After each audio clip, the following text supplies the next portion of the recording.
الحمدللہ آج ہم نے نماز تراویح میں 29واں پارہ مکمل اور اما پارہ شروع کا پاؤ یعنی اربع تک سماعت کیا۔ وحدہ لا شریک ہمارا نماز تراویح پڑھنا اپنی پاک بارگاہ میں قبول فرمائے۔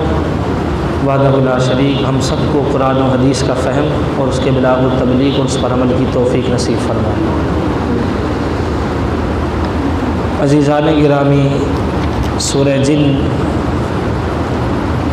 اس کا نام جن رکھنے کی، جن کے نام سے موسوم کرنے کی وجہ فرمایا اس صورت میں چونکہ جن کے جنات کے احوال اور ان کے اقوال کا ذکر ہے، اس لیے اس صورت کو سورہ جن کہتے ہیں۔ اور اس سورہ مبارکہ میں ان جنات گروہ کا تذکرہ ہے جو قرآن مجید فرقان حمید کی تلاوت کو سن کر تعجب کیا اور اللہ پر ایمان لائے۔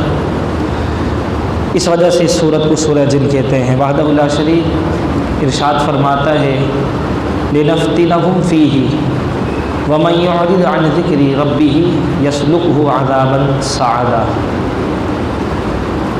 تاکہ اس بارے میں ہم انہیں آزمائیں اور جو اپنے رب کی یاد سے منہ پھیرے، روگردانی کرے تو وہ اسے چڑھ جانے والے عذاب میں ڈالے دے گا۔ عزیزان گرامی، فرمایا کہ اس بارے میں ہم انہیں آزمائیں۔ کس بارے میں؟ یعنی ہم نے ایمان والوں کو جو رزق وسیع دیا ہے، جن کے رزق کو وسیع کیا ہے، تاکہ اس بارے میں ہم انہیں آزمائیں کہ وہ رزق ملنے پر شکر ادا کرتے ہیں یا نہیں، اور اس رزق کو اللہ تبارک و تعالیٰ کی رضا کے حصول کے لیے اس کی راہ میں خرچ کرتے ہیں یا اپنی نفسانی خواہشات کی تکمیل اور شیطان کی مرضی کے مطابق خرچ کرتے ہیں۔ اور فرمایا کہ وَمَنْ يُعْرِضْ عَنْ ذِكْرِ رَبِّهِ، فرمایا جو اپنے رب کی یاد سے منہ پھیرے، اللہ کے ذکر سے، اس کی یاد سے روگردانی کرے، منہ پھیرے تو اسے چڑھ جانے والے عذاب میں ڈال دے گا۔ عزیزان گرامی، اللہ وحدہ لا شریک کے ذکر سے اعراض اور روگردانی کرنے کی بہت سی ہلاکتیں ہیں۔ وحدہ لا شریک قرآن مجید فرقان حمید میں ارشاد فرماتا ہے کہ وَمَنْ أَعْرَضَ عَنْ ذِكْرِي فَإِنَّ لَهُ مَعِيشَةً ضَنْكًا معیشتاً ضنکا ونحشرہ یوم القیامت اعمی، فرمایا کہ اور جس نے میرے ذکر سے منہ پھیرا تو بے شک اس کے لیے تنگ زندگی ہے، تنگ دستی کا شکار ہو جاتا ہے جو اللہ کے ذکر سے غافل ہو جاتا ہے۔ فرمایا کوئی مچھلی جال میں نہیں آتی اس وقت تک جب تک اللہ کے ذکر سے غافل نہ ہو جائے، کوئی پرندہ پنجرے میں قید نہیں ہوتا اس وقت تک جب تک وہ اللہ کے ذکر سے غافل نہ ہو جائے۔ تو انسان صبح و مساء، شب و روز اللہ کی یاد سے غافل ہے، اس کے ذکر سے روگردانی کی بیٹھا ہے۔ تو عزیزان گرامی، فرمایا جو اللہ کے ذکر سے منہ پھیرتا ہے اس کی زندگی تنگ ہو جاتی ہے اور ہم اسے قیامت کے دن اندھا اٹھائیں گے۔ وہ کہے گا اے میرے رب، تو نے مجھے اندھا کیوں اٹھایا؟ قال رب لما حشرتنی اعمی وقد كنت بصیرا، حالانکہ میں تو آنکھ والا تھا، دنیا میں تو میری آنکھیں سلامت تھی، محشر میں مجھے اندھا کیوں اٹھایا گیا؟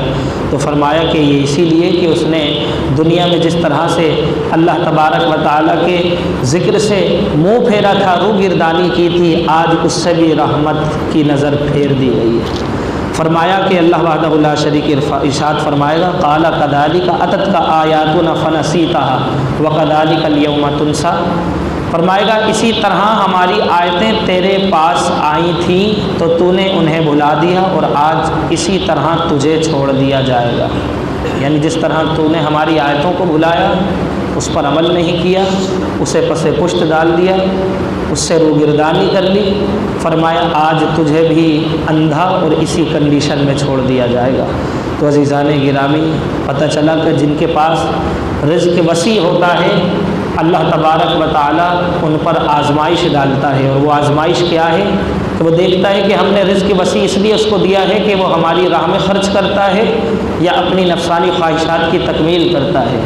وہ اس رزق کے ملنے پر شکر ادا کرتا ہے یا اللہ کی ناشکری کرتا ہے؟ تو عزیزان گرامی، رزق کی وسعت سے اللہ تبارک و تعالیٰ نے آزمائش فرمائی، آزمائش میں ڈالا۔ آزمائش اپنے بندوں کے لیے ہے، اور وہ آزمائش کیا ہے کہ جب ہمیں رزق وسیع ملے تو اللہ کی راہ میں خرچ کریں، اللہ تبارک و تعالیٰ کی رضا کے حصول کے لیے خرچ کریں، اللہ تبارک و تعالیٰ کا اس رزق کے ملنے پر شکر ادا کریں، اس کی حمد کریں، اس کی عبادت کریں۔ آگے وحدہ لا شریک ارشاد فرماتا ہے کہ وَأَنَّ الْمَسَاجِدَ لِلَّهِ، بے شک اللہ کی یہ مسجدیں جو ہیں، اللہ کے گھر، فَلَا تَدْعُوا مَعَ اللَّهِ أَحَدًا، تو اللہ کے ساتھ کسی کی بھی عبادت نہ کرو۔ فرمایا کہ یعنی میری طرف وحی کی گئی ہے کہ جو مکان بطور خاص نماز ادا کرنے کے لیے اللہ کے ذکر کے لیے بنائے گئے یعنی مسجدیں، ان کا مالک اللہ تعالیٰ ہی ہے، لہٰذا اے مسلمانوں جب ان مسجدوں میں جاؤ تو اللہ تعالیٰ کے ساتھ کسی اور کی عبادت نہ کرو، جیسا کہ یہودیوں اور عیسائیوں نے کیا۔ ان کا طریقہ تھا وہ اپنے گرجاؤں اور عبادت خانوں میں شرک کرتے تھے، اللہ کے ساتھ ساتھ نعوذ باللہ حضرت عزیر علیہ السلام کی بھی عبادت کرتے تھے۔ وقالت الیہود عزیر ابن اللہ، یہودیوں نے کہا کہ عزیر اللہ کا بیٹا ہے۔ وقالت النصارى مسیح ابن اللہ، اور نصرانیوں نے کہا کہ حضرت عیسیٰ اللہ کا بیٹے ہیں۔ تو فرمایا کہ جب وہ اپنی عبادت گاہوں میں جاتے تھے، گرجاؤں میں جاتے تھے، تو وہ اللہ کے ساتھ شریک کرتے تھے، شرک کرتے تھے۔ اس آیت کو لے کر بعض جاہل لوگوں نے یہ نتیجہ نکالا کہ فَلَا تَدْعُوا مَعَ اللَّهِ أَحَدًا، اللہ کا فرمان ہے کہ یہ اللہ کی مسجدیں ہیں، اس میں اللہ کے سوا کسی کو نہ پکارو، اور پکار بمعنی عبادت کے ہیں، فَلَا تَدْعُوا مَعَ اللَّهِ أَحَدًا۔ تو کچھ جاہل لوگوں نے، کم عقل لوگوں نے یہ کہا کہ دیکھا قرآن سے یہ ثابت ہے کہ مسجد میں یا رسول اللہ نہیں کہہ سکتے، کیونکہ یہ اللہ کا گھر ہے، یہاں پر صرف اللہ کو پکارا جائے گا، رسول اللہ کو پکارنا حرام ہے، نعوذ باللہ من ذالک۔ فرمایا کہ فلا تدعوا مع اللہ احدا، اس کا ہرگز یہ مطلب نہیں ہے اگر رسول اللہ صلی اللہ علیہ وسلم کو مسجد میں پکارنا شرک ہوتا، حرام ہوتا، گناہ کبیرہ اور گناہ عظیم اور جرم عظیم ہوتا تو رب نماز میں التحیات کبھی نہیں رکھتا۔ التحیات للہ والصلوات والطیبات السلام علیک ایھا النبی، اے نبی محترم، یعنی یہ غیب کی خبر بتانے والے نبی، آپ پر سلام ہو اور رحمت ہو، اللہ کی برکتیں ہوں۔ تو کاف کی ضمیر سے رسول اللہ صلی اللہ علیہ وسلم کی ذات کو مخاطب کیا گیا۔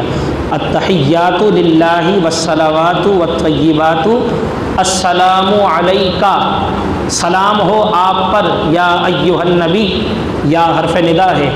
فرمایا کہ اے غیب کی خبر دینے والے نبی، تم پر سلام ہو۔ تو فرمایا کہ بطور معبود کے پکارنا منع ہے، اور عبد معبود کو اگر پکارا جائے تو کوئی حرج نہیں، یعنی کسی کو عبادت کی غرض سے نہ پکارا جائے اللہ کے سوا، وہی وحدہ لا شریک معبود حقیقی ہے، مسجد میں اللہ ہی کی عبادت ہوتی ہے، اور اسی کو ہی جب ندا کی جائے، پکارا جائے تو معبود کہہ کر پکارا جائے، اور اس نیت سے کہ وہ معبود ہے۔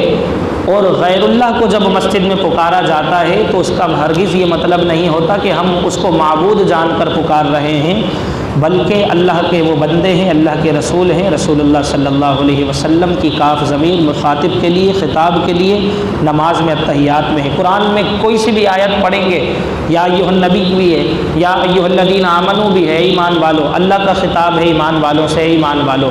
کہیں کسی نبی کا خطاب ہے اپنی قوم سے، انہوں نے یا کہہ کر اپنی قوم کو کہا، تو دیگر ایسی آیتیں بے شمار ہیں۔ تو یہ لا علمی کے ہی سبب شخص ایسی بات کرتا ہے۔ تو فلا تدعوا مع اللہ، اگر ہر جگہ تدعو کا معنی پکارنا ہی ہوتا تو پھر سمجھ میں آتا، تو پتہ چلا قرآن مجید فرقان حمید میں بڑی فصاحت و بلاغت ہے۔ لا شریک ہم سب کو آیات بینات کے مفاہیم، قرآن و حدیث کا فہم، یہ بہت بڑی نعمت ہے، فہم نصیب ہو جائے، کیونکہ ترجمے سے نجات نہیں ملتی، ترجمے تو اپنی ذہن کے مطابق بھی انسان کر لیتا ہے۔ فرمایا کہ قرآن و حدیث کا فہم جو مراد ہے وہ نصیب ہو جائے وحدہ لا شریک۔ ہم سب کو قرآن و حدیث کا فہم اور اس کے بلاغ و تبلیغ کی توفیق نصیب فرمائے، آمین بجاہ نبی الامین، وما علینا الا البلاغ المبین۔